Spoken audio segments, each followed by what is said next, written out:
ಬೇರೆ ಭಾಸ್ಕರಾಚಾರ್ಯರು, ಇನ್ನೂ ಎಷ್ಟು ಹತ್ತಾರು ಮಕ್ಕಳಿದ್ದಾರೆ, ಆದರೆ ಅವ್ರ ಬಗ್ಗೆ ಮಾತಾಡಿ ಇಲ್ಲ ಆ ಶಬ್ದ ಆಗ್ತಾ ಇದೆ. ಇಂಥ ಭಾಗಗಳನ್ನೇ ಹಾರಿಸ್ಕೊಂಡು ಹೋಗ್ಬಿಡ್ತಾರೆ ಉಪನ್ಯಾಸಗಳು. ಯಾಕಪ್ಪ ಬೇಕು ಚರ್ಚೆ ಮಾಡೋದು ಬೇಡ. ಆದರೆ ಅಲ್ಲೇನೆ ಸ್ವಾರಸ್ಯ. ಸತ್ಯಧ್ಯಾನ ತೀರ್ಥರು ಮಧ್ಯ ವಿಷಯವನ್ನು ಯಾರಾದರೂ ಹುಡುಗರು ಹೇಳಬೇಕಾದ್ರೆ ಒಂದು ಯಾವುದು ಹೇಳಿಸ್ತಿದ್ದಾರೆ ಅದನ್ನು ಹೇಳ. ಅಲ್ಲಿಂದ ಆ 8 ಶ್ಲೋಕ ಬರ್ತಿದ್ದು ಹೇಳಿದ್ರು ಅವ್ರಿಗೆ ಅಷ್ಟು ಮಧ್ಯ ವಿಷಯ ಬರೆದು ಹೋಗ್ತಾರೆ.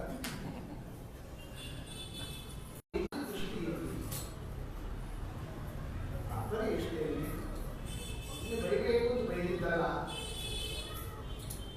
ಅಲ್ಲೊಂದು ವಿಶೇಷಣಕ್ಕೆ ಆ ಒಂದು ಹೋಲಿಕೆಗೆ ಸಾಧಾರಣವಾದಂತಹ ಅಂಶ ಏನಿದ್ದಾರೆ ಅದನ್ನು ಗಮನಿಸಿ ನಾವು ಆ ಮಾತನಾಡ್ತಾ ಶಂಕರಾಚಾರ್ಯರು ಬೆಕ್ಕಿನಂತೆ ವೇದ ಹಿಡಿದರು. ಯಾವ ಅಂಶದಲ್ಲಿ?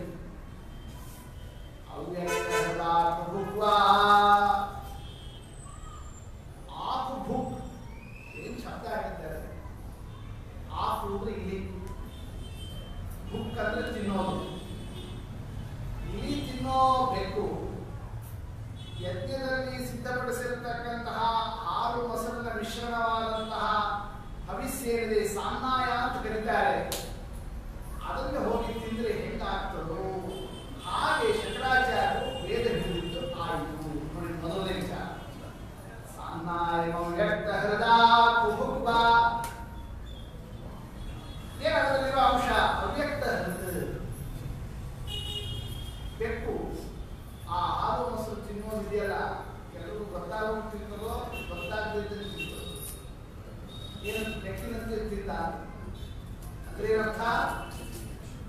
ಹೆಚ್ಚಿನೇ ಇಟ್ಟಿದ್ದು ಗೊತ್ತಾಗದೇ ಇದ್ದಂತೆ ಹೆಂಗೆ ಬಂದು ಆ ಹಾಲು ಮೊಸರು ಇವನ್ನೇ ಅದು ಹಂಚ ಹಾಕ್ಬಿಟ್ಟು ತಿಂದು ಹೋಗ್ತದೋ ಹಂಗೆ ಚಕ್ರಾಹ ವೇದಾದಿಕಮೇಶ ಪಾಪ.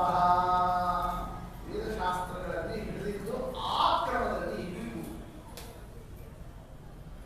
ಅಂದ್ರೆ ವೇದಶಾಸ್ತ್ರಗಳು ಹಾಲು ಮೊಸರು ಇದ್ದಂತೆ ಶಂಕರಾಚಾರ್ಯರು ಅದನ್ನು ಗ್ರಹಣ ಮಾಡಿದ್ದಿದೆಯಲ್ಲ, ಅದು ಯಾರಿಗೂ ಗೊತ್ತಾಗದೇ ಇದ್ದಂತೆ ಹೋಗಿ ಹಿಡ್ಕೊಂಡ್ರು. ಅಂದರೆ ಅದನ್ನೇ ಅವರು ಸ್ವೀಕಾರ ಮಾಡಲಿಕ್ಕೆ ಅರ್ಹರಾಗದೇನೆ ಅದನ್ನು ಪಡೆದರು ಅಂತ ಅರ್ಥ. ಯಾರಿಗೆ ಅರ್ಹತೆ? ಅದನ್ನೆಲ್ಲ ಆ ಚರಿತ್ರೆಗಳಲ್ಲಿ ನಿರ್ಣಯವನ್ನು ಮಾಡಿದಾಗ ಗೊತ್ತಾಗ್ತದೆ. ಅವರು ಹುಟ್ಟಿದ್ದು ಹೇಗೆ, ಬೆಳೆದಿದ್ದು ಹೇಗೆ, ಅವರು ನೋಡಿದ್ದೇನು, ಅವರ ವಿಚಾರ ಏನು ಅಂಥವರಿಗೆ ವೇದಶಾಸ್ತ್ರಗಳ ಅಧ್ಯಯನಕ್ಕೆ ಅಧಿಕಾರವೇ ಇಲ್ಲ. ಅವೈಷ್ಣವಸ್ಯ ವೇದೇತಿ ಅಧಿಕಾರೋ ನ ವಿದ್ಯತೆ. ರಾಯವಾಕ್ಯ ಅವಧಿಪದಲ್ಲಿ ಬೇರೆ ಚಕ್ರಾಹ ವೇದಾದಿಕಮೇಶ ಪಾಪಃ. ಅವ್ಯಕ್ತವಾಗಿ ಗೊತ್ತಾಗದೇ ಇದ್ದಂತೆ ವೇದವನ್ನು ಹಿಡ್ಕೊಳ್ಳೋ ಕೆಲಸದಿಂದ ಬೆಕ್ಕಿನ ದೃಷ್ಟಾಂತ. ನೋಡಪ್ಪ, ಗೊತ್ತಾಗಿ ಹಿಡಿದ್ರು ಗೊತ್ತಾಗದೆ ಹಿಡಿದ್ರು, ಹಿಡಿದ ಮೇಲಂತೂ ಚಲೋತ್ತಾಗಿ ಅದರ ಪ್ರಯೋಜನ ಪಡೆಯುವಂತೆ ಇರಬೇಕಷ್ಟೇ. ಶ್ವಾವ ಪುರೋಡಾಶಮಸಾರ ಕಾಮಃ. ಇನ್ನೊಂದು ದೃಷ್ಟಾಂತ. ಶ್ವ ಅಂದ್ರೆ ನಾಯಿ. ನಾಯಿಯಲ್ಲಿ ಯಾವ ಅರ್ಥದಲ್ಲಿ? ಅಸಾರ ಕಾಮಃ. ಯಜ್ಞದಲ್ಲಿ ಸಿದ್ಧಪಡಿಸಿರತಕ್ಕ ಮತ್ತೊಂದು ಹರಿಸಿದ ಪದಾರ್ಥ ಪುರೋಡಾಶ. ರೊಟ್ಟಿ ಇಷ್ಟಂತೆ ಇರ್ತದೆ ಚಿಕ್ಕ ಚಿಕ್ಕದಾಗಿ. ಆ ಪುರೋಡಾಶವನ್ನೇ ಹೋಗಿ ನಾಯಿ ಒಂದು ಭಗವಂತನ ಬಾಯ ಹಿಡಿದ್ರೆ ಹೆಂಗಾಗ್ತದೋ ಹಾಗೆ ಇವರು ವೇದಶಾಸ್ತ್ರ ಬಾಯ ಹಿಡಿದಂತೆ ಆಯ್ತು. ಚಲೋ ಬಿಟ್ಟು ನಾಯಿ ರೊಟ್ಟಿ ತಿಂದ್ರೆ ಪುರೋಡಾಶ ತಿಂದ್ರೆ ವಿಚಾರ ಇಷ್ಟೇನೆ. ನಾಯಿ ಏನೇ ತಿಂದ್ರು ಕೂಡ ಅದರ ದೃಷ್ಟಿ ಏನಿರ್ತದೆ? ಯಾವ ದೃಷ್ಟಿಯಿಂದ ಬಾಯಿ ಹಾಕ್ತದೆ? ಅದು ಅಸಾರ ಕಾಮಃ. ಸಾರ ಅಸಾರ. ಸಾರ ಅಂತಂದ್ರೆ ಬಾಯಲ್ಲಿ ಬರುವ ವಸ್ತು ಸಾರ. ಅಸಾರ ಅಂತಂದ್ರೆ ಕೆಳಗೆ ಹೋಗತಕ್ಕಂತಹ ಮಲದ್ವಾರದಿಂದ ಕೆಳಗೆ ಬರುವ ವಸ್ತುವಿಗೆ ಅಸಾರ ಅಂತ ಕರೀತಾರೆ. ಅಂದ್ರೆ ಪದಾರ್ಥ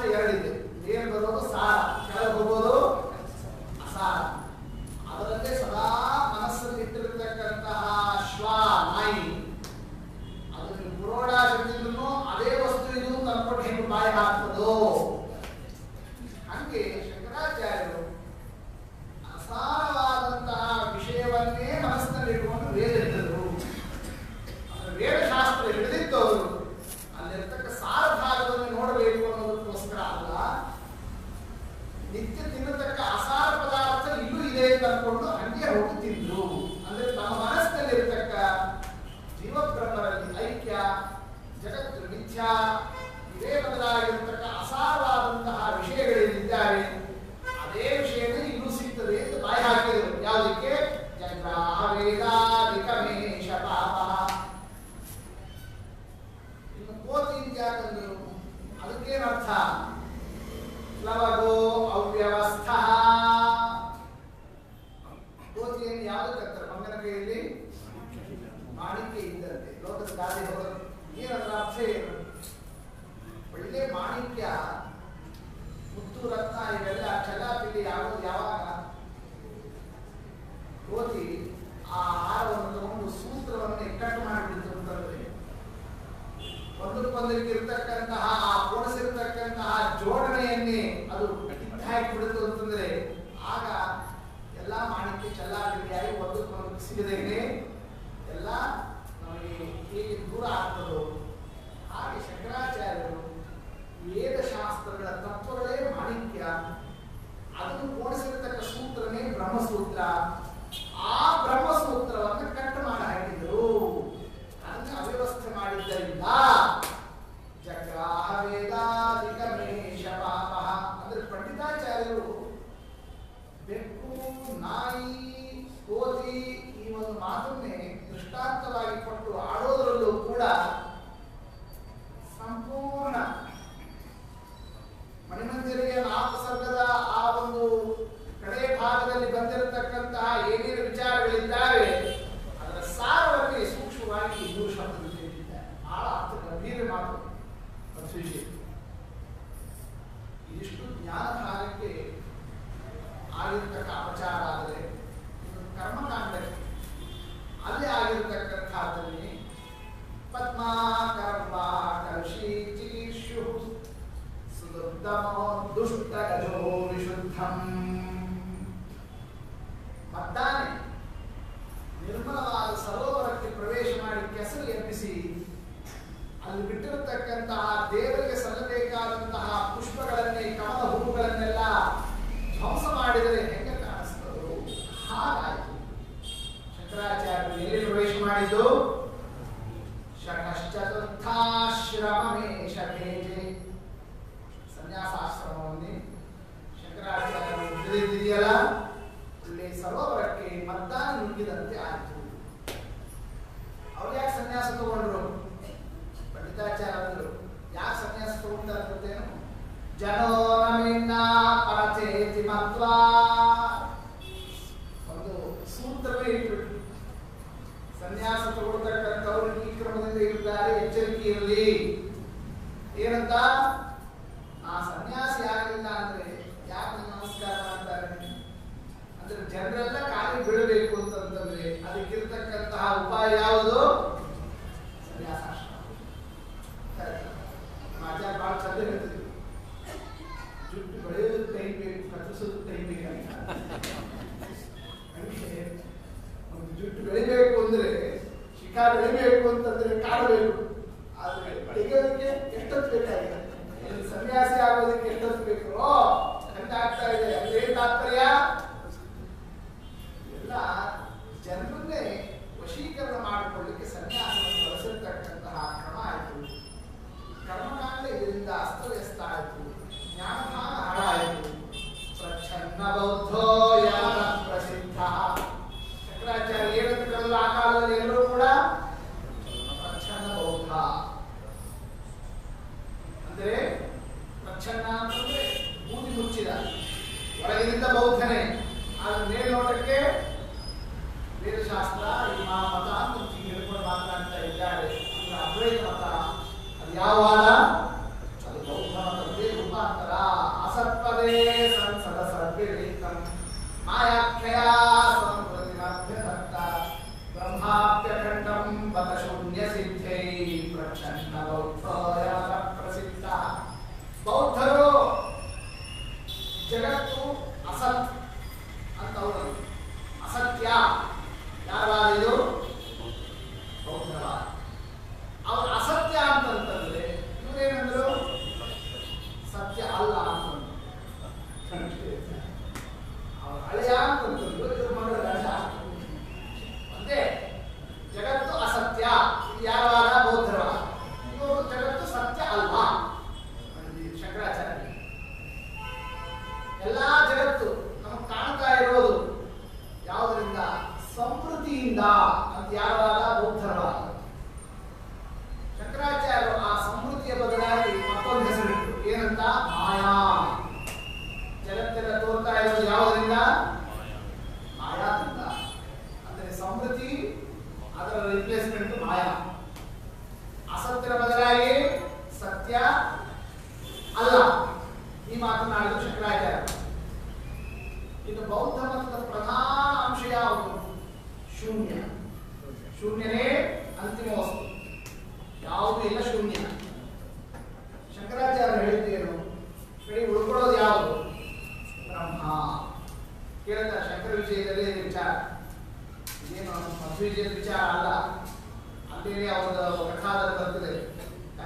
ಹೋದಾಗ ಇವರು ಮತವನ್ನೆಲ್ಲ ಹೇಳಿದಾಗ ಅಲ್ಲಿರೋ ಪಂಡಿತರೆಲ್ಲ ನಿಮಗೂ ಬೌದ್ಧ ಮತಕ್ಕೂ ಏನು ವ್ಯತ್ಯಾಸ, ಎಲ್ಲ ಒಂದೇ ಕಾಣಿಸ್ತಾ ಇದೆ. ಅವರು ಕ್ವಶನ್ ಮಾಡ್ತಾರೆ. ಆಗ ಶಂಕರಾಚಾರ್ಯ ಅಂತಾರೆ, ನಮ್ಮ ಅದ್ವೈತ ಮತದಲ್ಲಿ ಬ್ರಹ್ಮ, ಆ ಬ್ರಹ್ಮನನ್ನು ನಾವು ಅಂತಿಮವಾಗಿ ಹೋಗ್ತೀವಿ, ಅವರು ಶೂನ್ಯ ಅಂತ ಗೊತ್ತಾಯ್ತಲ್ಲ. ಆದ್ದರಿಂದ ನಮ್ಮ ಬ್ರಹ್ಮ ಅವರು ಶೂನ್ಯ ಅಂತ ಜ್ಞಾನದ ಶಂಕರಾಚಾರ್ಯ. ಪಂಡಿತಾಚಾರ್ಯರು ಹೆಸರು ಬದಲಾವಣೆ ಅಷ್ಟೇನೆ, ಒಳಗಿರ್ತಕ್ಕಂತಹ ವಸ್ತು ಒಂದೇ, ಲೇಬಲ್ ಬೇರೆ ಇಟ್ಟಿದ್ದಾರೆ. ಏನಂತ, ಇದು ಶೂನ್ಯ, ಅದು ಬ್ರಹ್ಮ ಅಂತ. ಆದ್ರೆ ವಿಚಾರ ಮಾಡಿದರೆ ಎರಡು ಒಂದೇ. ಬ್ರಹ್ಮಾಪ್ಯಖಂಡೋ ಬದ ಶೂನ್ಯ ಸಿದ್ಧೇ. ಹೆಂಗಿದ್ದಾನಪ್ಪ ಬ್ರಹ್ಮ? ನಿಮ್ಮ ಬ್ರಹ್ಮ ಹೆಂಗಿದ್ದಾನೆ? ಬ್ರಹ್ಮ ಹೆಂಗಿದ್ದಾನೆ? ಹಿಂಗಿದ್ದಾನೆ ಅಂತಂದ್ರೆ ಅವನೊಂದು ಗುಣ ಇದೆ ಅಂತ. ಹೇಗಿದ್ದಾನೆ? ಹೀಗಿದ್ದಾನೆ. ಹೀಗಿದ್ದಾನೆ ಅಂತಂದ್ರೆ ಹೀಗೆ ಅಂತ ಏನಾದ್ರೂ ಒಂದು ಅವನಲ್ಲಿ ಇದೆ ಅಂತ ಆಗ್ತದ? ಏನಾದ್ರೂ ಒಂದು ಅವನಲ್ಲಿ ಇದೆ ಅಂತ ಆಗಿಬಿಟ್ರೆ ಆಗ ಬ್ರಹ್ಮನಲ್ಲಿ ಇರತಕ್ಕ ಒಂದು ಅಂಶ. ಆ ಯಾವ ಮತ ಆಯ್ತು? ಅದ್ವೈತ. ಎರಡು ಸಿಕ್ಕಿಬಿಡ್ತದೆ. ಅವ್ರು ಯಾವಾಗ ಅದ್ವೈತ. ಅದ್ವೈತ ಅಂದ್ರೆ ಇರೋದೆಷ್ಟು? ಒಂದೇ. ಎರಡನೇದು ಇಲ್ಲೇ ಇಲ್ಲ. ನಮ್ಗೆ ಯಾವಾಗಲೂ ಒಂದನ್ನೇ ನೋಡಬಹುದು. ಏಕದೃಷ್ಟಿ ರಮಾನಸ ಗುರೋ. ಅವ್ರು ಯಾವ ದೃಷ್ಟಿಗಳು? ಏಕದೃಷ್ಟಿ ಎಂದು ಕರೆದಿದ್ದಾರೆ. ಯಾರಿಗೆ? ಶಂಕರಾಚಾರ್ಯ ಅವರ ಮತಕ್ಕೆ. ಅವ್ರಿಗೆ ಆ ಏಕದೃಷ್ಟಿ ಇದೆಯಲ್ಲ, ಅವ್ರು ಆಮೇಲೆ ಬಂದಿದ್ದಲ್ಲ, ಅವರು ಹುಟ್ಟಿದಾರ ಇದ್ದರು. ಗೊತ್ತಾಯ್ತಲ್ಲ. ಅವ್ರ ತಾಯಿ ಬದ್ನಿಕಾಯಿ ತಗೊಂಡು ಅಂತ ಹೇಳಿದ್ರು. ಮನೆಯಲ್ಲಿ ಬರ್ತದೆ ಕಸಿ. ಶಂಕರಾಚಾರ್ಯ ತಾಯಿ ಬದ್ನಿಕಾಯಿ ತಗೊಂಡ ಅಂದಾಗ ಇವರು ತರಲಿಕ್ಕೆ ಎಷ್ಟು ಒಂದು 5-6 ತಗೊಂಡು, ಪಂಚಶಾಣಿ 5-6 ತಗೊಂಬ ಹೋಗ್ಬಿಟ್ಟು ವಾಪಸ್ ಬಂದ್ರು ಇವರು. ತಂದೆ ಇಲ್ಲ, ಯಾಕೆ 5-6 ಸಿಗಲಿಲ್ಲ? ಯಾರು? ಶಂಕರಾಚಾರ್ಯ. ಯಾಕೆ ಹುಟ್ಟಿದ್ದು ಬೈದೇನೋ ಅಂಗಡಿನಲ್ಲಿ ಅಲ್ಲ. ನೋಡಿದೆ ಯಾವ ಬದ್ನಿಕಾಯಿ ನೋಡಿದ್ರು ಇದು ಒಂದು, ಅದು ಒಂದು, ಅದು ಒಂದು, ಅದು ಒಂದು, ಎಲ್ಲ ಒಂದು ಒಂದು ಅಂದ್ರೆ ಕಾಣಿಸ್ತಾ ಇದೆ. ನನಗೆ ಎರಡನೇ ಕಾಣಿಸ್ತಾ ಇಲ್ಲ. 5-6 ಎಲ್ಲಿ ಸಿಗ್ಬೇಕು? ಯಾರ ಮುಂದೆ? ಹಾಗೆ ಅವರ ಮತದಲ್ಲಿ ಇರೋದೇ ಒಂದು, ದ್ವೈತಕ್ಕೆ ಅವಕಾಶ ಇಲ್ಲ. ಅಂದ್ರೆ ಬ್ರಹ್ಮ ಹೆಂಗಿದ್ದಾನೆ? ಅಖಂಡ. ಅವರಲ್ಲಿ ಯಾವ ಅಂಶವೂ ಇಲ್ಲ. ಬ್ರಹ್ಮಾಪ್ಯಖಂಡಂ ಬದ ಶೂನ್ಯ ಸಿದ್ಧೈ. ಇದನ್ನೆಲ್ಲ ನೋಡಿದಾಗ ಆ ಕಾಲದಲ್ಲಿ ಏನಂತ ಕರೆದುಬಿಟ್ರು? ಪ್ರಚ್ಛನ್ನ ಬೌದ್ಧೋ ಯಮನ ಪ್ರಸಿದ್ಧ. ಪ್ರಚ್ಛನ್ನ ಬೌದ್ಧ ಅಂದ್ರೆ ವೇಷ ಹಾಕೊಂಡಿರತಕ್ಕ ಬೌದ್ಧ. ಇದು ಬೌದ್ಧ ಮತ. ಈಗ ನಾವೊಂದಿಲ್ಲ. ಪಂಡಿತಾಚಾರ್ಯ ಅಂದ್ರು ಮಧ್ವೀಯದಲ್ಲಿ, ನೀವೇನ್ರಿ ಅವ್ರಿಗೆ ಬೌದ್ಧ ಮತ ಅಂತ ಹಿಂಗೆಲ್ಲ ಅವ್ರಿಗೆ ಹೆಸರು ಕೊಡ್ತಾ ಇದ್ದೀರಿ ಅಂತ. ಅಂದಿದ್ದಲ್ಲ. ಇದು ಅಂದವರು ಯಾರು? ಪ್ರಸಿದ್ಧ. ಆ ಕಾಲದಲ್ಲಿರತಕ್ಕ ಬೇರೆ ಮತದವರೆಲ್ಲ ಅವ್ರನ್ನ ಹೆಸರು ಕೊಟ್ಟಿದ್ದು. ಯಾರಿಗೆ? ಶಂಕರಾಚಾರ್ಯರಿಗೆ. ಆಗಲೇ ಎಲ್ಲರೂ ಅಂದುಬಿಟ್ಟಿದ್ರು ವೇದಾಂತ ದೇಶಿಕರು ಅಂತ. ನಮ್ಮ ಅಕ್ಷೋಭಿಷೇಕರ ದಿಗ್ವಿಜಯವನ್ನೇ ಏನು ಅಸಿನಾ ತತ್ವಮಸಿನಾ ಪರಜೀವ ಪ್ರಭೇದಿನ ಈ ಶ್ಲೋಕವನ್ನು ಮಾಡಿದ್ರಲ್ಲ. ವಿದ್ಯಾರಣ್ಯ ಮಹಾರಣ್ಯಂ ಅಕ್ಷೋಭ್ಯ ವಿರಕ್ಷಿಣತ್. ಆ ಶ್ಲೋಕವನ್ನು ಮಾಡಿದ ತಕ್ಷಣ ವೇದಾಂತ ದೇಶಿಕರೇನಿದ್ದಾರೆ ಅಂತಹ ವೇದಾಂತ ದೇಶಿಕರು ಅದ್ವೈತವನ್ನು ಖಂಡನ ಮಾಡಿದ್ದು ಒಂದು ಗ್ರಂಥ ಬರೆದಿದ್ದಾರೆ. ಏನಂತ? ಶತದೂಷಣಿ ಅಂತ ಆ ಗ್ರಂಥ. ಆ ಗ್ರಂಥದಲ್ಲಿ ಆರಂಭದಲ್ಲಿ ಒಂದಿಷ್ಟು 4 ಶ್ಲೋಕ ಬರೀತಾರೆ. ಆ ಶ್ಲೋಕ ಬರೀಬೇಕಾದ್ರೆ ಅವರು ಬರ್ತಾರೆ ಏನಂತ?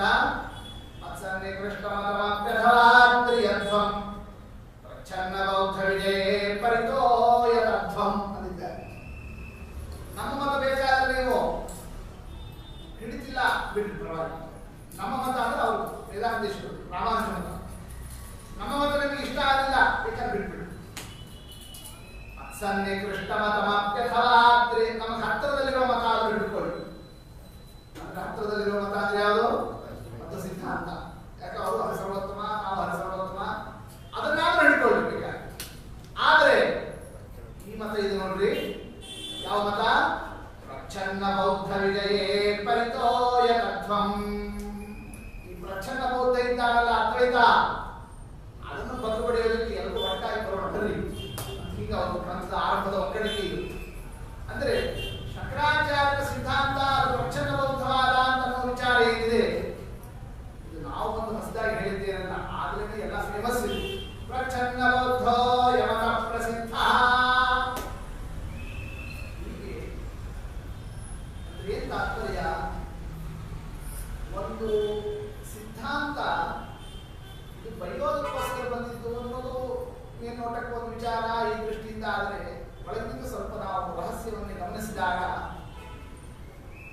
ಈ ಒಂದು ಹರಿಸರ್ವೋತ್ತಮ, ವಾಯುಜೀವೋತ್ತಮ, ಪಂಚಭೇದ, ತಾರತಮ್ಯ, ಜೀವತ್ರೈವಿಧ್ಯ, ಮೋಕ್ಷ ಮಾರ್ಗ ಇದೆಲ್ಲ ದ್ವಾಪರಾಂತ್ಯದಲ್ಲಿ ಕೃಷ್ಣ ಪರಮಾತ್ಮ ಸ್ವಯಂ ತಾನೇ ಇತ್ತು. ಪಾಂಡವರು ರಾಜ್ಯ ಶಾಸನವನ್ನು ಮಾಡಿ ಪ್ರತಿಯೊಂದು ಹಳ್ಳಿಗೆ 5 ಜನ ವಿದ್ವಾಂಸರನ್ನು ಏರ್ಪಾಡು ಮಾಡಿಟ್ಟು ಇಡೀ ಭೂಮಂಡಲದಲ್ಲಿರ್ತಕ್ಕಂಥ ಎಲ್ಲರೂ ಕೂಡ ವಿಶಿಷ್ಟ ತತ್ವಜ್ಞಾನಿಗಳಾಗಿ ಸಾಧನವನ್ನು ಮಾಡಬೇಕು. ಇಷ್ಟು ವ್ಯವಸ್ಥಿತವಾಗಿ ಮಾಡಿರ್ತಕ್ಕಂಥದ್ದು ಇದೇನೇ ಕಲಿಯುಗದ ಹಿಂದಿನ ದ್ವಾಪರಾಂತ್ಯದ ಸಂದರ್ಭ.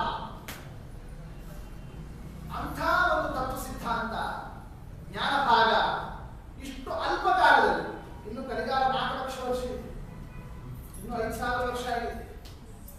ಇಷ್ಟು ಈ ಒಂದು ಅತ್ಯಲ್ಪ ಕಾಲದಲ್ಲಿ ಏನೇ ಅದು ಸಂಪೂರ್ಣ ಹಾಳಾಗ್ತಾ ಇದೆ, ಹಾಳಾಗಿ ಹೋಗ್ತದೆ, ವಾಯುದೇವರು ಅವತಾರ ಮಾಡಿ ಬರಬೇಕಾಯ್ತು ಅಂತಂದ್ರೆ ಹೆಂಗೆ ಹಾಳಾಯ್ತು? ಈ ಜ್ಞಾನ ಭಾಗ ಪಾಂಡವರು ಹಾಕಿರ್ತಕ್ಕ ಕೃಷ್ಣ ಪರಮಾತ್ಮ ಹಾಕಿರ್ತಕ್ಕ ತತ್ವಜ್ಞಾನದ ಮಾರ್ಗ ಅಷ್ಟು ಬೇಗ ಹಾಳಾಗಲಿಕ್ಕೆ ಹೇಗೆ ಸಾಧ್ಯ? ಇದೊಂದು ದೊಡ್ಡ ಪ್ರಶ್ನೆ. ಕಟ್ಟಡ ಕಟ್ಟೋದು ಹೇಗೋ ಕಟ್ಟಡ ಕೆಡವೋದು ಕೂಡ ಅಷ್ಟು ಸುಲಭ ಅಲ್ಲ. ಅದು ಬಹಳ ಕಷ್ಟದ ಕೆಲಸ. ಕೆಡವೋದಕ್ಕೂ ಕೂಡ ಎಕ್ಸ್ಪರ್ಟೇ ಆಗಿರಬೇಕು. ಅದು ಬೇಗ ಕೆಡವಬೇಕು ಅಂತಂದ್ರೆ ಅದಕ್ಕೊಂದು ಪೇಸ್ಟ್ ಮಾಡಿರ್ತಾರೆ. ಹಾಗೆ ಈ ಒಂದು ವೇದಾಂತದ ಜ್ಞಾನ ಭಾಗದ ಕಟ್ಟಡ ಅದು ಕುಸಿದು ಬೀಳಬೇಕು ಅಂತಾದರೆ ಅದು ಬೇರೆಯವರ ಶಕ್ತಿಯಿಂದ ಆಗೋದು. ದೇವರ ಮತ್ತು ವಾಯುದೇವರು ಕೃಷ್ಣ ಭೀಮರು ಹಾಕಿರ್ತಕ್ಕ ಮಾರ್ಗ ಅದು ವ್ಯತ್ಯಾಸ ಆಗಬೇಕು ಅಂತಾದರೆ ಅದು ಪರಮಾತ್ಮನಿಂದಲೇ. ಅದೇ ಪರಮಾತ್ಮ ಮಾಡಿರ್ತಕ್ಕ ಮತ ಯಾವ ಮತ? ಬೌದ್ಧ ಮತ. ಬೌದ್ಧ ಮತವೊಂದರಿಂದ ಹೊರತುಪಡಿಸಿ ಉಳಿದ ಯಾವ ಮತವೂ ಕೂಡ ಅಷ್ಟು ಪರಿಣಾಮಕಾರಿಯಾಗಿ ಈ ಸಿದ್ಧಾಂತಕ್ಕೆ ವಿರೋಧವನ್ನು ಮಾಡಲಿಕ್ಕೆ ಸಾಧ್ಯ ಇಲ್ಲ. ದೇವರೇ ಹುಟ್ಟಾದ ಯಾರಿಗೆ? ತಮ್ಮ ಯೋಗ್ಯ ಜೀವನಗಳನ್ನೆಲ್ಲ ಈ ಮಾರ್ಗಕ್ಕೆ ಬರದೇನೆ ಅವರು ಮತ್ತೊಂದು ದಾರಿ ಎಳ್ಕೊಂಡು ಹೋಗಲಿಕ್ಕೆ ಆ ಮತ. ಅದೇ ಬೌದ್ಧ ಮತವನ್ನೇ ಯಾರು ಮತ್ತೆ ಅದನ್ನು ರೂಪಾಂತರವನ್ನು ಮಾಡಿ ತಂದಿರತಕ್ಕಂತಹ ಒಂದು ಸ್ಥಿತಿ ಇದೆ, ಅದು ಶಂಕರಾಚಾರ್ಯ. ಆದ್ದರಿಂದ ಶಂಕರಾಚಾರ್ಯರದು ಸ್ವತಂತ್ರವಾದ ಸಾಮರ್ಥ್ಯ ಏನೂ ಇಲ್ಲ. ಹಾಳು ಮಾಡೋದಕ್ಕೂ ಕೂಡ ಅವರಿಗೆ ಕೆಪಾಸಿಟಿ ಅಲ್ಲ. ಅದರಲ್ಲೂ ಕೂಡ ಅವರದೊಂದು ವಿಶೇಷವಾದಂತಹ ಕೊಡುಗೆ ಏನೂ ಆಗಿಲ್ಲ.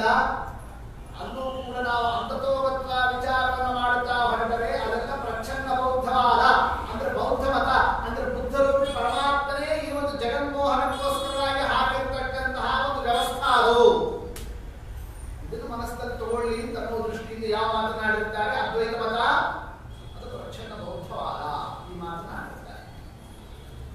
ಈಗ ಅದನ್ನು ಏನ್ ಮಾಡ್ಬೇಕೀಗ? ಸರಿ, ಅಯೋಗ್ಯರಿಗೆ ಸಿಗಬಾರದು ಅಂತ ಇಷ್ಟೆಲ್ಲ ವ್ಯವಸ್ಥೆ ಆಯಿತು. ಯೋಗ್ಯರಿಗೂ ತಪ್ಪುವಂತಹ ಸ್ಥಿತಿ ಬರ್ತದೆ. ಸಜ್ಜನರು ಕೂಡ ಮಾರ್ಗಭ್ರಷ್ಟರಾಗತಕ್ಕ ಒಂದು ಸನ್ನಿವೇಶ ಆಯ್ತಲ್ಲ. ಅದಕ್ಕೆ ದೇವತಾ ವರ್ಗದ ಸಭಾದಲ್ಲಿ ಆಗ ವಿಚಾರ ಮಾಡಿದಾಗ ಪುನಃ ತತ್ವಜ್ಞಾನವನ್ನು ಜಗತ್ತಿಗೆ ವ್ಯವಸ್ಥೆ ಮಾಡಿಕೊಡ್ತಕ್ಕಂತಹ ಕಾರ್ಯ ಆಗಬೇಕು. ಯಾರ ಆ ಕಾರ್ಯದಲ್ಲಿ ಸಮರ್ಥರು? ಯಾವ ದೇವತೆಗಳ ಅವತಾರ ಆಗಬೇಕೀಗ? ಸರ್ವಜ್ಞಮನ್ಯಮನೇಕ್ಷಸಕಾರ್ಯವೀರ್ಯಂ ಸ್ಮೇರಾನನೋ ಭುವನ ಜೀವನಮಾವಭಾಷೆ. ಪರಮಾತ್ಮ ನೋಡಂತ ನಾಚಕ್ಕಲೋ ತ್ರಿಯುಗ ಹೋತಿ ನಲತ್ವಘೋಷೋ. ನಾನೇ ಬಂದ್ಮಾಡ ದೇವರ ಸಾಮರ್ಥ್ಯ ಲೆಕ್ಕ ಮಾಡ್ಬೋದು. ಆದ್ರೆ ಯಾವ ಯುಗ? ಕಲಿಯುಗ. ಪರಮಾತ್ಮ ಏನಂತ ಹೆಸರು? ತ್ರಿಯುಗ. ಕೃತ, ತ್ರೇತ, ದ್ವಾಪರ 3 ಯುಗದಲ್ಲಿ ಅವತಾರ ಮಾಡೋ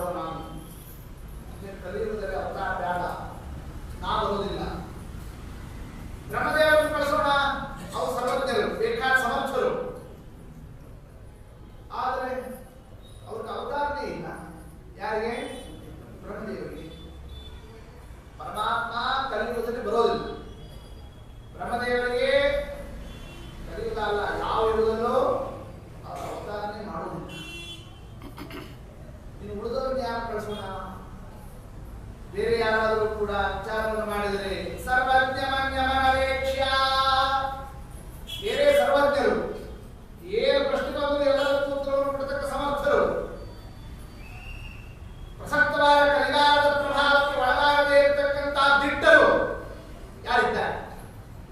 ಅಂತಹ ವೀರ್ಯ ಸಾಮರ್ಥ್ಯ ಅದು ಇರೋದು ಕೇವಲ ಯಾರಿಗೆ? ಆದ್ದರಿಂದ ಆ ಸಂದರ್ಭದಲ್ಲಿ ಪರಮಾತ್ಮ ಆದೇಶವನ್ನು ಯಾರಿಗೆ ಕೊಡುತ್ತಿದ್ದಾಗ ವಾಯುದೇವರಿಗೆ ಕೊಟ್ಟ. ಇದು ದೇವತಾ ರಹಸ್ಯ, ದೇವತಾ ಲೋಕದಲ್ಲಿ ನಡೆದಿರತಕ್ಕ ವಿಚಾರ.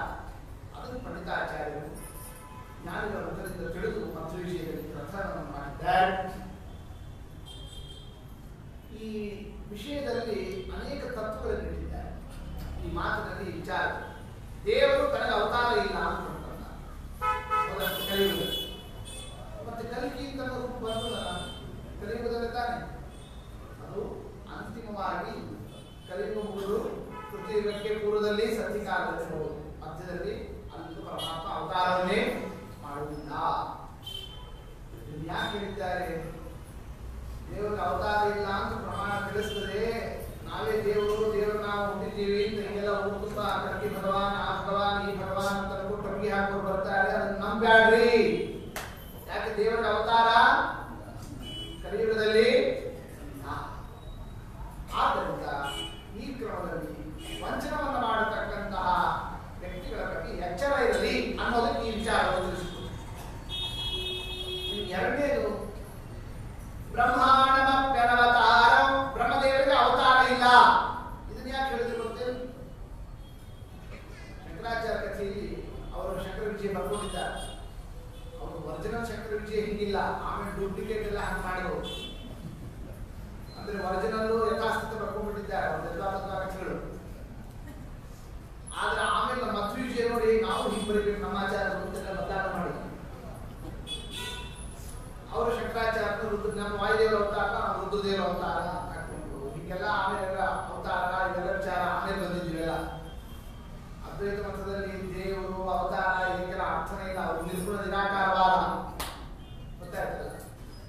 ಇವರು ಮತ್ತೊಂದು ವಿಷಯ ನೋಡಿದ್ರೆ ನಾವು ನಮ್ಮ ಶಂಕರ ವಿಷಯ ಹಂಗೆ ಮಾಡೋಣ ಅಂತ ಮಾಡಿ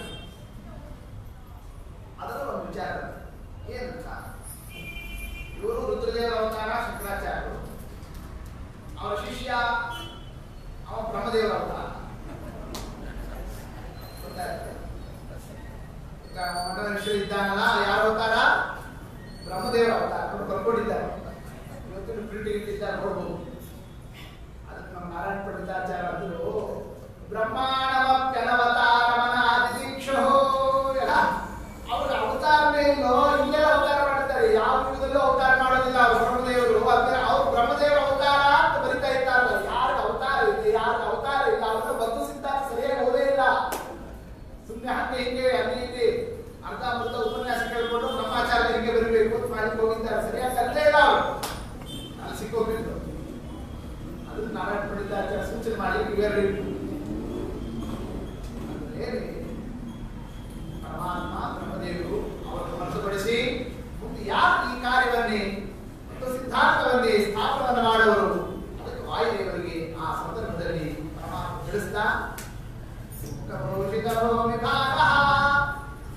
ರೂಪಾಂತರೇಣ ಸದ್ಗುಣ ನಿರ್ಣಯೇನ.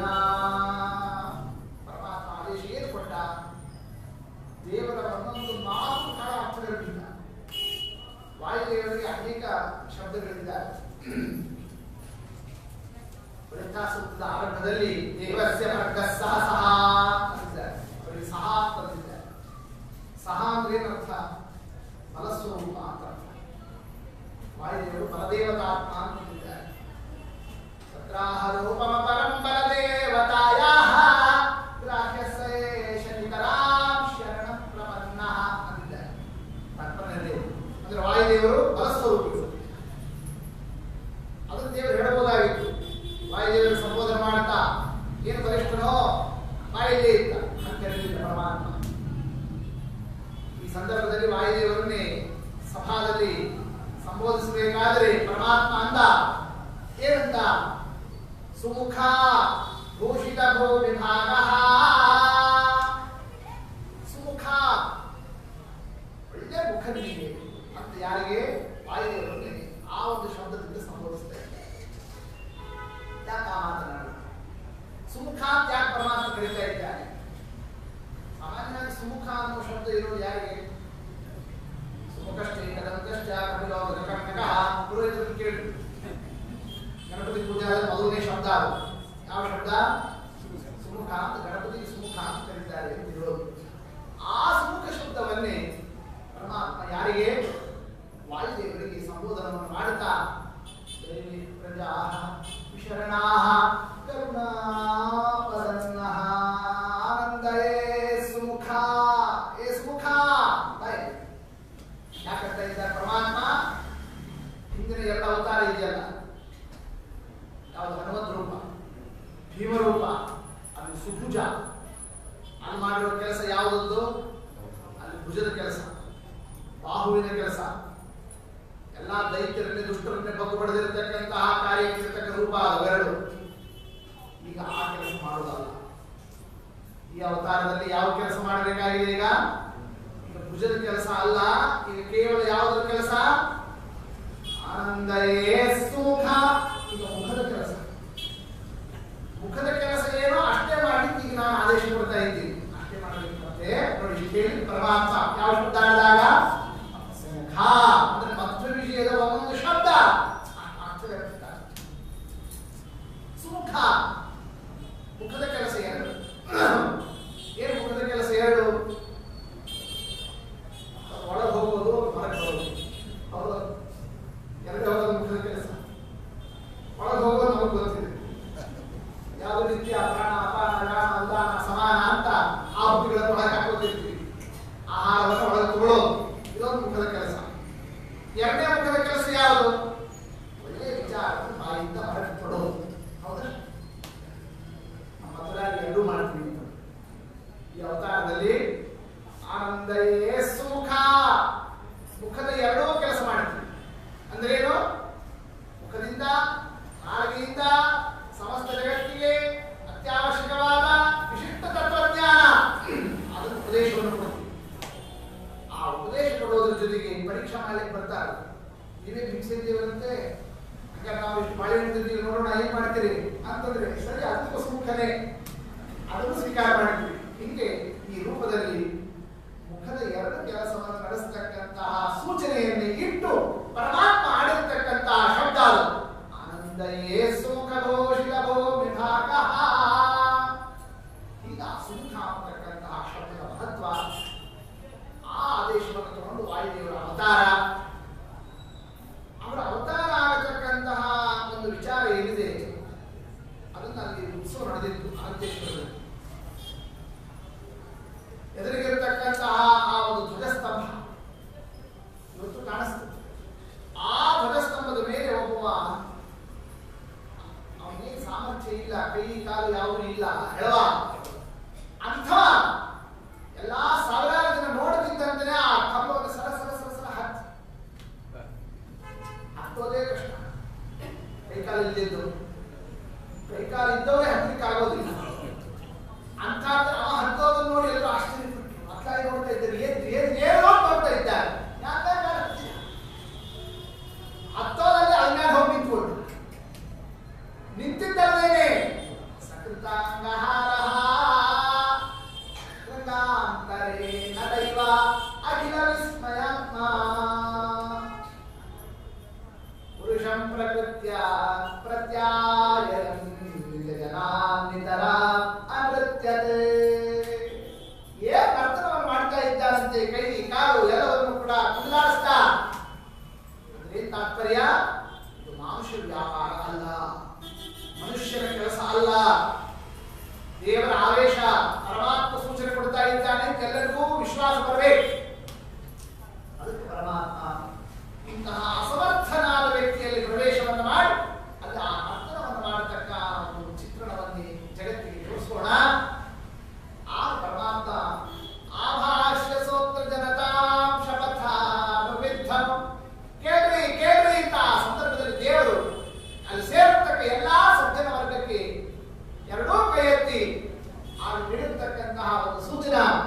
ಮುಂದಾಗತಕ್ಕ ವಾಯುದೇವರ ಅವತಾರದ ವಿಷಯವನ್ನು ತಿಳಿಸೋಣ. ಯಾರು ಅವತಾರ ಆಗ್ತದೆ? ವತ್ಸಲೆ ಜಗತಿ ವಿಶ್ವಜನೇನ ವೃತ್ತಿ ವಿಶ್ವಜ್ಞೇವ ಭಗವಾನ್ ಅಚಿರಾದಿಹೇತಿ.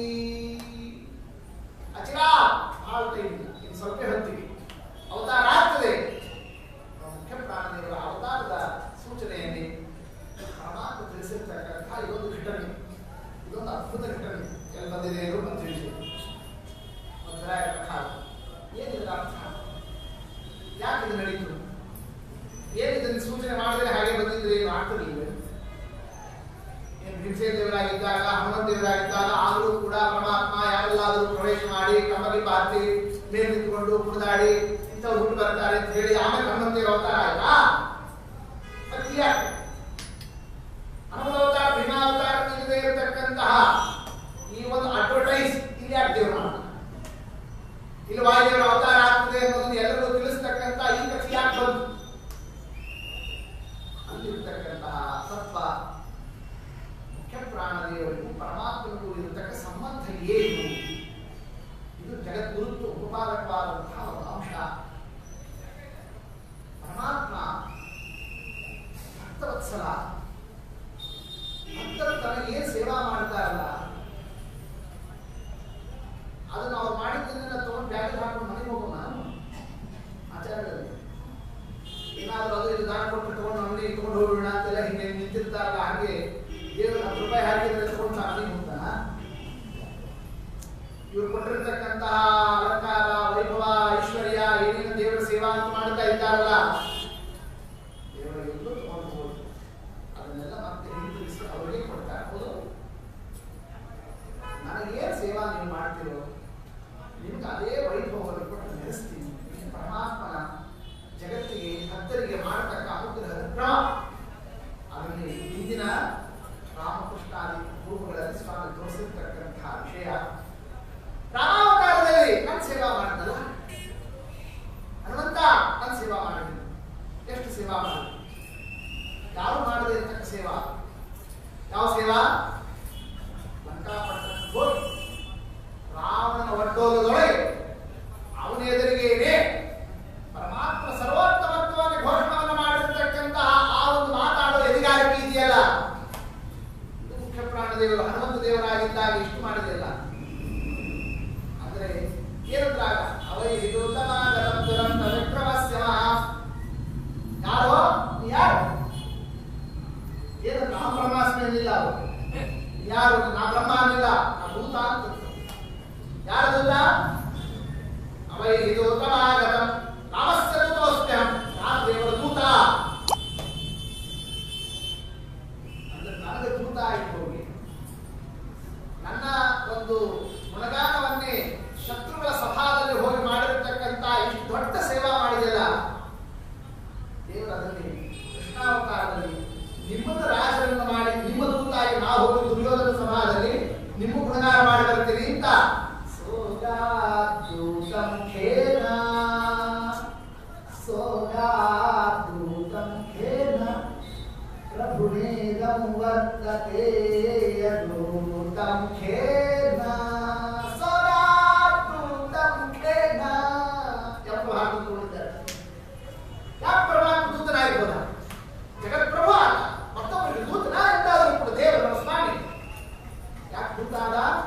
ನನ್ನ ದೂತಾಗಿ ಹಿಂದಿನ ಅವತಾರದಲ್ಲಿ ನೀವು ಸೇವಾ ಮಾಡಿದ್ರಲ್ಲ ವಾಯುದೇವರು, ಈಗ ನೀವು ರಾಜರಾಗಿರ್ತೀರಿ, ನಿಮ್ಮ ದೂತನಾಗಿ ಹೋಗಿ ನಾ ಕೆಲಸ ಮಾಡಿ ಬರ್ತೀನಿ. ಇದು ಹರಿವಾಯು ಗುರುಗಳಲ್ಲಿರ್ತಕ್ಕ ಹರಿವಾಯುಗಳ ಆ ಸಂಬಂಧ ಇದೆಯಲ್ಲ, ಇದು ರಾಮಕಥಾ ಕೃಷ್ಣ ಕಥಾದಲ್ಲಿ ನಾವು ಕಂಡಿರ್ತಕ್ಕ ಅಂಶ. ಅದರ ಮುಂದುವರೆದ ಭಾಗನೇ ಮಧ್ವಕಥಾದಲ್ಲಿ ಬಂದಂತಹ ಈ ಒಂದು ಘಟನಾ. ಅಲ್ಲಿ ರಾಮಾವತಾರದಲ್ಲಿ ನಡೆದಿದ್ದು ಕೃಷ್ಣಾವತಾರದಲ್ಲಿ ಪೂರ್ಣ ಆಯಿತು. ಕೃಷ್ಣಾವತಾರದಲ್ಲಿ ನಡೆದಿದ್ದು ಅಲ್ಲಿ ಕೃಷ್ಣಾವತಾರದಲ್ಲಿ ಪರಮಾತ್ಮ ಅವತಾರ ಆಗಬೇಕಾದ್ರೆ ನಮ್ಮ ದೇವರ ಅವತಾರ ಆಗತಕ್ಕಂತಹ ವಿಷಯವನ್ನೇ ಆ ಕಂಸನ ಆ ಒಂದು ತಂಗಿಯ ಮೆರವಣಿಗೆಯನ್ನು ನಡೆಸತಕ್ಕ ಸಂದರ್ಭದಲ್ಲಿ ಅಶರೀರವಾಣಿಯಾಗಿ ಮುಂದೆ 8ನೇ ಗರ್ಭದಲ್ಲಿ ಪರಮಾತ್ಮ ಅವತಾರ ಆಗ್ತದೆ. ಇಡೀ ಜಗತ್ತಿಗೆ ತಿಳಿಯುವಂತೆ ಆಕಾಶದಲ್ಲಿ ಬಂದಿರತಕ್ಕ ಆ ಅಶರೀರವಾಣಿ ಯಾರು ನುಡಿದವರು?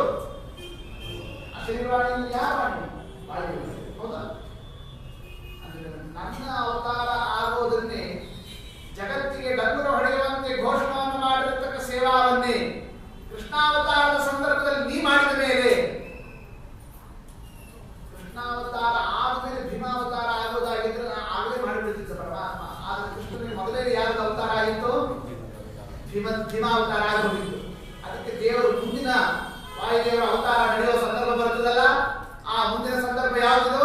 ಮಧ್ವಾವತಾರ. ಮಧ್ವರಾಯರಾಗಿ ಈಗ ವಾಯುದೇವರು ಬರ್ತಾರಲ್ಲ, ಈಗ ನಿನ್ನ ಅವತಾರವನ್ನೇ ನಾನು ಆಕಾಶದಲ್ಲಿ ನಿಂತುಕೊಂಡು ನಾನು ಜಗತ್ತಿಗೆ ಘೋಷಣೆಯನ್ನು ಮಾಡತಕ್ಕ ಕೆಲಸ ಮಾಡ್ತೀನಿ ಅಂತ ಈಗ ಪರಮಾತ್ಮ ಆ ಸಂದರ್ಭದಲ್ಲಿ ನಡೆಸಿರ್ತಕ್ಕಂತಹ ವಿಷಯನೇ ಉತ್ಪತ್ಸತೆ ಜಗತಿ ವಿಶ್ವಜನಿ ನವೃತ್ತಿ ವಿಶ್ವದೇವ ಭಗವಾನ್ ಅಚಿರಾತಿ ಹೇತಿ. ಇಂಥ ಪ್ರತಿಯೊಂದು ಪರಮಾತ್ಮ ಕಥಾ, ವಾಯುದೇವರ ಕಥಾ, ಅವುಗಳಲ್ಲಿರತಕ್ಕ ಸಂಬಂಧ ಅದನ್ನು ನಿರೂಪಣವನ್ನು ಮಾಡ್ತಾ ಇದ್ದಾರೆ ಪಂಡಿತಾಚಾರ್ಯರು. ಎಲ್ಲ ಅವತಾರ ಮಾಡ್ತಾರೆ. ವಾಯುದೇವರು ಹುಟ್ಟಿ ಬರ್ತಾರೆ ಅಂತಂದ್ರೆ ಭೂಮಂಡಲದಲ್ಲಿ, ಭೂಮಂಡಲ ನಾನಾ ಪ್ರಕಾರ ಅದು ಗೊತ್ತಿರಬೇಕು ನಮಗೆ. ಸತ್ವೀ ಪವಾರ ನಿಧಿ ಸಪ್ತಕ ಭೂತರಾತ್ರ್ಯಾಃ ಮಧ್ಯೆ ಕರ್ಮಭುವಿ ಭಾರತ ನಾಮ ಖಂಡೇ. ಭೂಮಂಡಲದಲ್ಲಿ ನಾನಾ ಭಾಗಗಳಿದ್ದಾರೆ, ಸಪ್ತ ದ್ವೀಪಗಳಿದ್ದಾರೆ. ಅದರ ಮಧ್ಯದಲ್ಲಿ ಜಂಬೂದ್ವೀಪ ಇದೆ. ಆ ಜಂಬೂದ್ವೀಪದಲ್ಲಿ 9 ಭಾಗಗಳಿದ್ದಾರೆ, ನವವರ್ಷಗಳಿದ್ದಾರೆ. ಅದರಲ್ಲಿ 1 ವರ್ಷ ಭಾಗ ಒಂದು ಭರತ ವರ್ಷ ಇದೆ. ಆ ಭರತ ವರ್ಷದಲ್ಲೂ ಕೂಡ ನಿತ್ಯ ಸಂಕಲ್ಪದಲ್ಲಿ ಹೇಳಿದ್ವಿ, ಭರತ ವರ್ಷೇ ಭರತ ಖಂಡೇ. ಆ ಭರತ ವರ್ಷದಲ್ಲಿ ಯಾವ ಭಾಗ? ಭರತ ಖಂಡದಲ್ಲಿ, ಈ ಭಾರತ ಭೂಭಾಗದಲ್ಲಿ ಇಲ್ಲಿ ಅವತಾರವನ್ನು ಮಾಡಬೇಕು ಅಂತ ವಾಯುದೇವರು ಇಚ್ಛಾ ತಗೊಂಡು. ಏನು ಕಾರಣ? ಇಲ್ಲೇ ಯಾಕೆ ಬಂದರು? ಇಂಗ್ಲೆಂಡ್ ಅಮೆರಿಕಕ್ಕೆ ಯಾಕೆ ಹೋಗಿಲ್ಲ? ನಾವು ಹೋಗಿರ್ಬೋದಾಗಿತ್ತು, ಹೋಗಿರ್ತೀವಿ. ಅದಕ್ಕೆ ಕಾರಣ ಇದೆ. ಏನು ಕಾರಣ? ಮಧ್ಯೇಪಿ ಕರ್ಮಭುವಿ ಭಾರತ ನಾಮ ಖಂಡೇ. ಭರತ ಖಂಡ ಇದೆಯಲ್ಲ, ಇದು ಕರ್ಮಭೂಮಿ. ಏನು ಕರ್ಮಭೂಮಿ ಅಂದ್ರೆ ಏನರ್ಥ? ಭರತ ಖಂಡ ಕರ್ಮಭೂಮಿ. ಕೆಲವರು ಅರ್ಥ ಏನು ಮಾಡ್ತಾರೆ? ಕರ್ಮಭೂಮಿ ಅಂತಂದ್ರೆ ಪುಣ್ಯ ಪಾಪ ಬರೋದೆಲ್ಲ ಈ ದೇಶದಲ್ಲಿ ಮಾತ್ರ. ಯಾವ ದೇಶದಲ್ಲಿ? ಭಾರತ, ಇಂಡಿಯಾ. ಪುಣ್ಯ ಆಗಲಿ ಪಾಪ ಆಗಲಿ ಎಲ್ಲ ಬರೋದು ಯಾವುದರಲ್ಲಿ? ಕರ್ಮ ಅಂದ್ರೆ ಪುಣ್ಯ ಪಾಪಗಳು. ಕರ್ಮಭೂಮಿ ಅಂದ್ರೆ ಪುಣ್ಯ ಪಾಪಗಳು ತಟ್ಟೋ ಭೂಮಿ ಇದು, ಅದು ಕರ್ಮಭೂಮಿ. ಅದೇ ನಿಜವಾದ ಅರ್ಥ. ಅದು ನಮ್ಮನ್ನು ನಾವು ನೋಡ್ಕೊಳ್ಳೋಣ. ನಾವು ಪುಣ್ಯ ಎಷ್ಟು ಮಾಡ್ತೀವಿ, ಪಾಪ ಎಷ್ಟು ಮಾಡ್ತೀವಿ. ನಾವು ಪುಣ್ಯ ಮಾಡ್ತೀವೋ ಪಾಪ ಮಾಡ್ತೀವಿ? ಆ ಬೆಳೆ ಮಾಡೋರು ಪುಣ್ಯ ಇಲ್ಲೇ ಇಲ್ಲ. ಪಾಪ ಸಮಾನ ಪಾಪ ಕರ್ತ ಪುರುಷೋ ನಾಸ್ತಿ ನಾಸ್ತಿ ನಾಸ್ತಿ ನಾಸ್ತಿ. ಯಾರು ಮಾತಿದ್ರು? ಶ್ರೀಧರ ಸ್ವಾಮಿ. ನನ್ನಷ್ಟು ಪಾಪ ಮಾಡೋರು ಯಾರು ಇಲ್ಲ ಸ್ವಾಮಿ ಅಂತಾರೆ. ಅವರೇ ಹಣ್ಣಂತಾಗ ನಾವು ಇನ್ನೇನು ಅನ್ಕೋಬೇಕು? ಅಂದ್ರೆ ನಾವು ಪುಣ್ಯ ಅಂತೂ ಮಾಡೋದಿಲ್ಲ. ಮಾಡೋದಲ್ಲ ಏನು? ಬರೀ ಪಾಪಗಳೇ. ಅಂತ ಈ ಕರ್ಮಭೂಮಿಯಲ್ಲಿ ಹುಟ್ಟಿದ್ವಿ, ಇಲ್ಲೇ ಇದ್ವಿ ಅಂತಂದ್ರೆ ಬರೀ ಏನ್ ಮಾಡ್ತೀವಿ? ಪಾಪ ಮಾಡ್ತೀವಿ. ಸುಮ್ಮನೆ ಇಲ್ಲಿಂದ ಅದೇ ಕರ್ಕೊಂಡು ಬಿಟ್ಬಿಟ್ಟಿದ್ದೀವಿ. ಪುಣ್ಯನೂ ಬೇಡ, ಪಾಪನೂ ಬೇಡ. ಅದು ತಪ್ಪಿಸ್ಕೊಳ್ಬೇಕಂತ ದಾರಿ ಆಯ್ತು ಇಲ್ಲ ಯಾಕಾಗ್ಬಾರ್ದು? ಪುಣ್ಯ ಪಾಪ ಸಂಬಂಧ ಇದು ಮಾತ್ರ. ಇದು ಕರ್ಮಭೂಮಿ ಅಂತ ಅನ್ನೋದಕ್ಕೆ ಅರ್ಥ ಅಲ್ಲ. ಅಂತ ಅರ್ಥವನ್ನು ತಗೊಂಡ್ರೆ ಅದು ಸರಿಯಲ್ಲ. ಮತ್ತೆ ಕರ್ಮಭೂಮಿ ಶಬ್ದ ಅರ್ಥ. ಕರ್ಮಭೂಮಿ ಅಂತಂದ್ರೆ ದೇವತೆಗಳು ಎಲ್ಲಿ ಅವತಾರವನ್ನು ಮಾಡ್ತಾರೋ ಆ ಸ್ಥಳಕ್ಕೆ ಕರ್ಮಭೂಮಿ. ದೇವತೆಗಳು ಯಾವುದೋ ವರದಿಂದಲೋ ಶಾಪದಿಂದಲೋ ಬೇರೆ ಯಾವುದಾದರೂ ಕಾರಣದಿಂದಲೋ ನಿಮಿತ್ತದಿಂದಲೋ ತಾವು ಮೇಲಿನ ಲೋಕದಿಂದ ಕೆಳಗಿನ ಲೋಕಕ್ಕೆ ಬಂದಾಗ ಅವರು ಎಲ್ಲಿಗೆ ಬರ್ತಾರವರು? ಈ ಭಾರತ ಖಂಡಕ್ಕೆ ಬರೋದ್ರಿಂದ ಇದಕ್ಕೆ ಕರ್ಮಭೂಮಿ ಅಂತ ಕರೆದಿದ್ದಾರೆ. ಇದು ಕರ್ಮಭೂಮಿ ಶಬ್ದಕ್ಕೆ ಒಂದು ಅರ್ಥ. ಮತ್ತೊಂದು ಅರ್ಥ ಏನು ಅಂತಂದ್ರೆ, ದೇವತಾ ಪದವಿಯನ್ನು ಹೊಂದಬೇಕಾದ್ರೆ ಅವರಿನ್ನೂ ದೇವತೆಗಳಾಗಿರೋದಿಲ್ಲ, ಸಾಮಾನ್ಯ ಜೀವರು. ಆದರೆ ಪದವಿ ಹೊಂದೋ ಯೋಗ್ಯತೆ ಇರ್ತದೆ. ಈಗ ಉದಾಹರಣೆಗೆ ಇಂದ್ರದೇವರು ಇಂದ್ರ ಪದವಿಯಲ್ಲಿದ್ದಾರೆ, ಸೂರ್ಯ ಪದವಿಯಲ್ಲಿದ್ದಾರೆ, ಮತ್ತೊಬ್ಬರು ಇನ್ನೊಂದು ಪದವಿಯಲ್ಲಿದ್ದಾರೆ. ಅವರೆಲ್ಲ ಆ ಪದವಿಯಲ್ಲಿ ಇದ್ದಾರಲ್ಲ, ಆ ಪದವಿಗೆ ಹೋಗಿ ಮುಟ್ಟಬೇಕಾದ್ರೆ ಸಾಧನೆ ಮಾಡಬೇಕು. ಸಾಧನೆ ಮಾಡಬೇಕಾದ್ರೆ ಎಲ್ಲರೂ ಸಾಧನೆ ಮಾಡ್ತಾರೆ. ಈ ಭರತಖಂಡದಲ್ಲೇ ಸಾಧನೆ ಮಾಡ್ತಾರೆ. ಅಂದರೆ ದೇವತೆಗಳು ದೇವತ್ವವನ್ನು ಪಡೆಯಬೇಕಾದ್ರೆ ಅದಕ್ಕೆ ಬೇಕಾಗಿರತಕ್ಕ ಸಾಧನವನ್ನು ಮಾಡತಕ್ಕ ಸ್ಥಳ ಯಾವುದಿದೆಯೋ ಆ ಸ್ಥಳಕ್ಕೆ ಏನಂತ ಕರೆದಿದ್ದಾರೆ? ಕರ್ಮಭೂಮಿ. ಎರಡನೇ ಅರ್ಥ. ಇನ್ನೊಂದು ಕರ್ಮಭೂಮಿ ಅಂತಂದ್ರೆ ಮುಖ್ಯ ಸಂಪ್ರತ್ಯ ಅಂತ ಶಾಸ್ತ್ರದ ನ್ಯಾಯ. ಕರ್ಮ ಅಂತಂದ್ರೆ ಸತ್ಕರ್ಮಗಳು ಅಂತ ಅರ್ಥ. ವೇದಶಾಸ್ತ್ರೋಕ್ತವಾಗಿರ್ತಕ್ಕಂತಹ ಯಜ್ಞ, ಯಾಗ, ಹೋಮ, ಹವನ ಇವೇ ಮೊದಲಾಗಿರ್ತಕ್ಕಂತಹ ಏನು ಬ್ರಾಹ್ಮಣೋಚಿತವಾದಂತಹ ಕಾರ್ಯಗಳು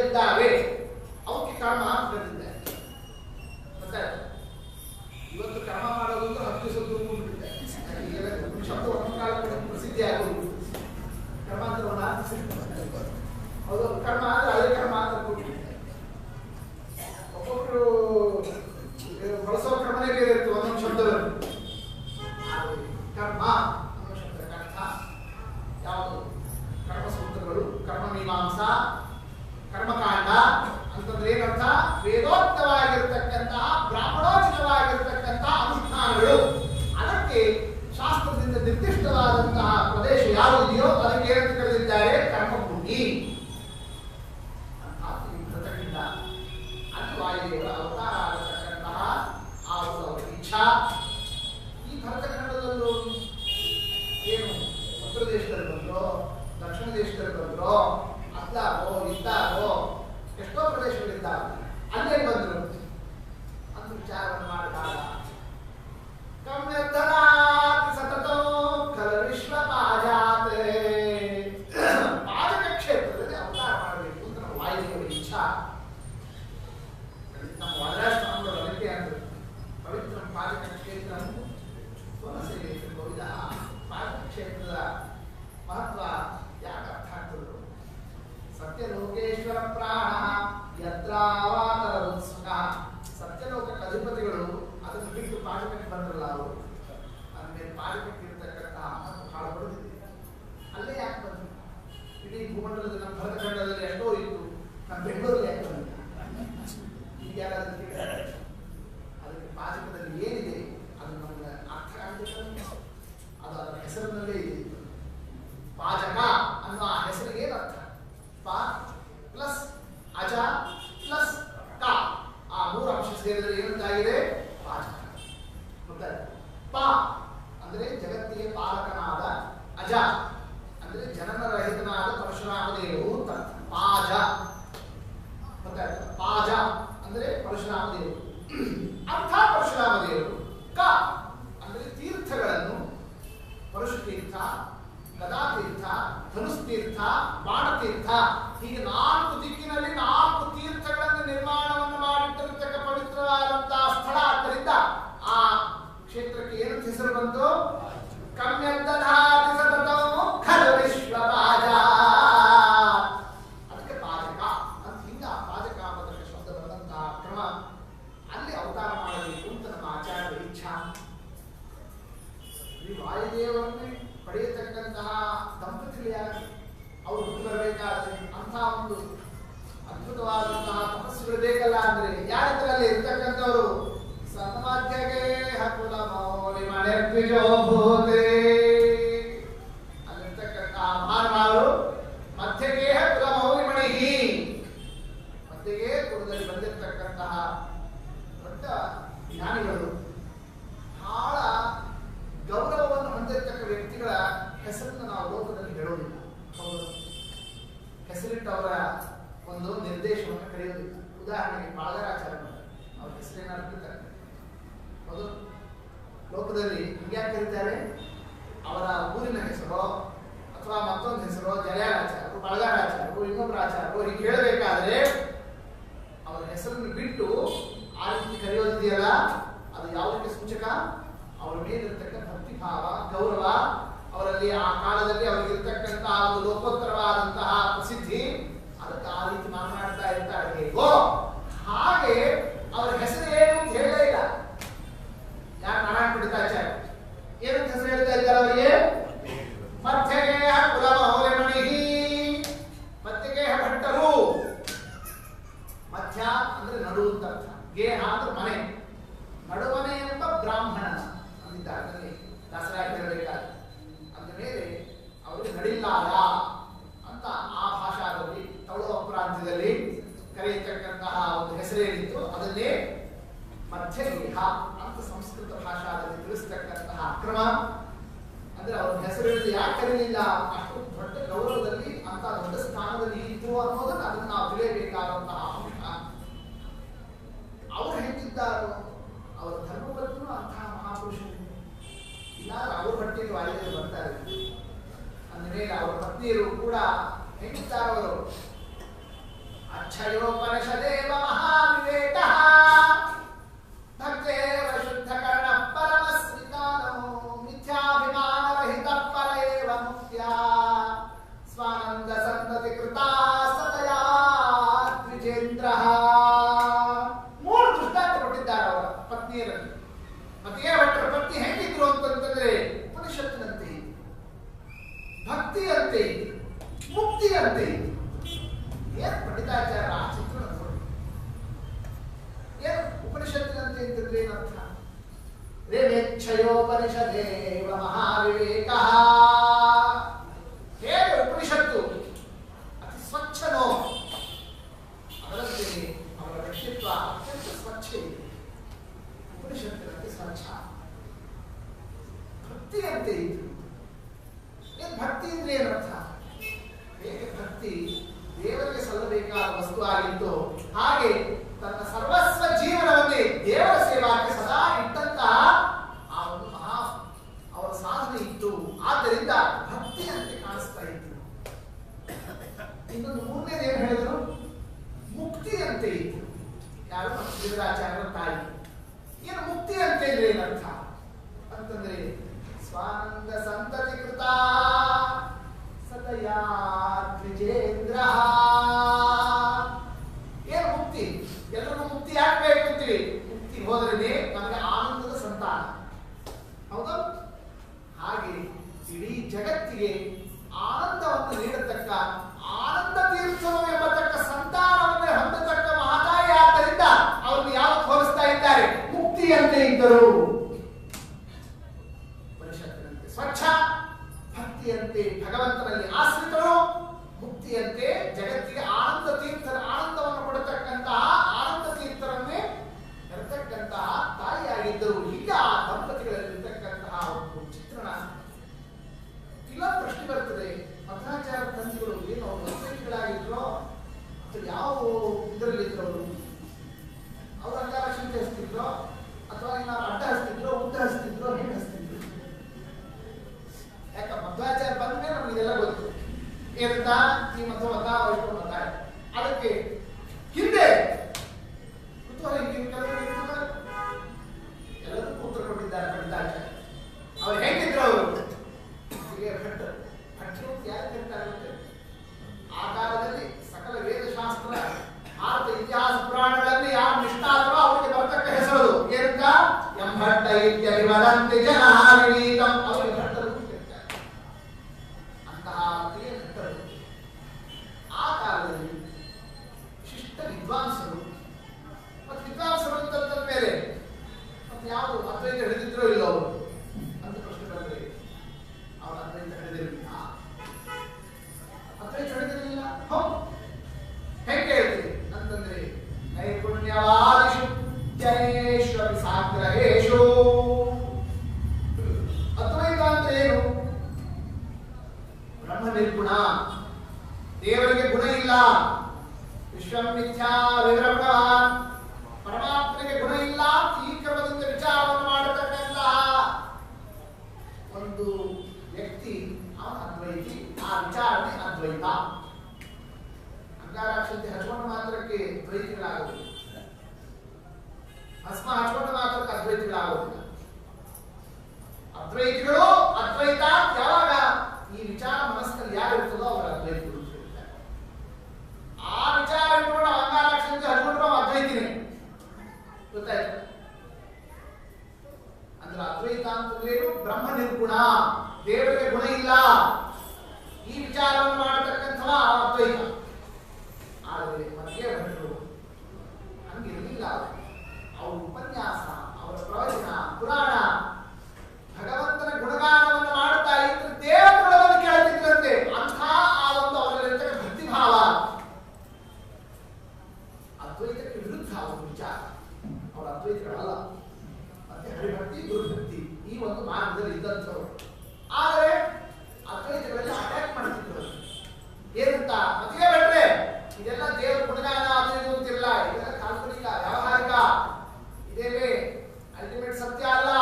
ಕಡೆಗೆ ನಿಲ್ಲೋದೇನಿದ್ರು ಕೂಡ ನಿರ್ಗುಣ ನಿರಾಕಾರವಾದ. ಅದಕ್ಕೆ ಬರ್ಬೇಕು ನೀವು ನೋಡಿ. ಹೀಗೆಲ್ಲ ಅವ್ನು ಯಾವಾಗಲೂ ಕೂಡ ಹಿಂಗೆ ಕಟಾಕ್ಷಿಸಿ ಮಾತನಾಡೋದನ್ನು ಕೇಳಿ ಸಾಕಾಗೋದು ಅವರಿಗೆ.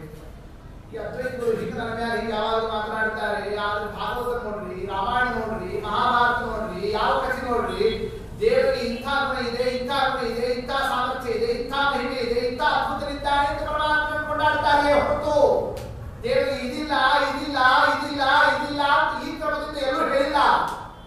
ಇವ್ರು ಹೇಳೋ ಅದ್ವೈತ ಯಾವುದು ಹಿಡಿಸೋದಿಲ್ಲ. ಅದ್ವೈತ ಒಂದು ಸ್ವಲ್ಪ ಪುರಾಣ ಮಾಡಿ ನೋಡೋಣ. ಒಂದು ವಾರ ಅದ್ವೈತ ಹೇಳಿದ್ರೆ ಆಗ್ತದ?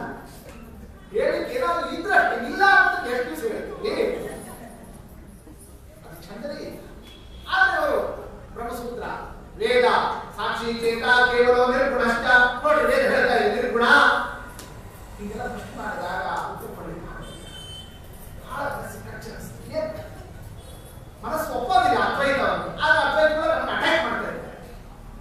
ಆ ಏಕಾಂತ ವಿಚಾರವನ್ನು ಮಾಡಿದ್ರು. ನನಗಂತೂ ವಯಸ್ಸಾಗ ಈಗ ಮತ್ತೆ ಈಗ ಕೂತ್ಕೊಂಡು ABCD ಇಂದ ಕಲಿತು ಈಗ ಎಲ್ಲಾ ಮಕ್ಕಳನ್ನು ವಿಮರ್ಶೆ ಮಾಡಿದ್ದೀನಿ. ಆ ಬುದ್ಧಿಶಕ್ತಿ ನನ್ನಲ್ಲ.